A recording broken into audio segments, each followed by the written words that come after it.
Hi guys! Mag-asikaso na po tayo ng mga anak at papasok na po sila. Ito na po at inaasikaso na kasi mag-11 na po siya. Alas 11 na. Huwag niyo kalimutan like, share, follow. Wow, galing naman ang anak ko. Guys, huwag niyo talaga gusto niya. Asa ka, malakas ka. And ipitin na po natin siya guys kasi tapos na po siya kumain. Pakain ko na po siya. Bali, ipitan ko na po siya guys. Alam mo naman, para maganda ang ating anak, kailangan ipitan natin siya. Diba, Ness? Apo. Ipitan na naman natin na maganda nating anak.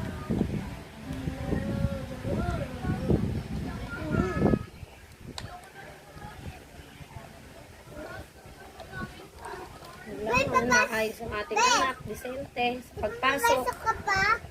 Ako nakabihis na ako. Wow.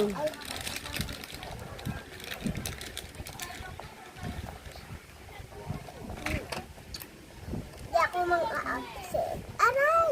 Sorry. Toti po guys, puro outfit ako. Absent kasi tamad ka po gumising ng umaga no, nung pang umaga ka. Nakatulog pa. Tati, nakasabot ako dito lang ako. Mama, si Bella daw. Hindi si Bella, yung isang laki, yung laki si Bella, yung malaki na ito ko. Opo. Hindi pumapasok siya. Yun guys, tinatalian natin siya para maging maayos. Kahit may sakit siya mo. Kahit may sakit siya. Pumapasok siya.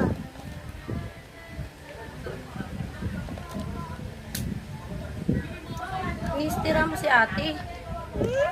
Sabi ko, tirahan mo siya eh. Mawa naman si ate, hindi mo tinitirahan.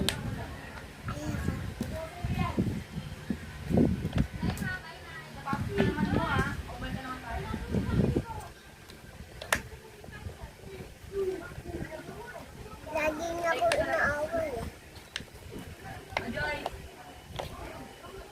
Yan guys, so diba, natalian na lang po natin siya. Papasok na po yan. Ayusin natin, situron mo na. Situron mo na.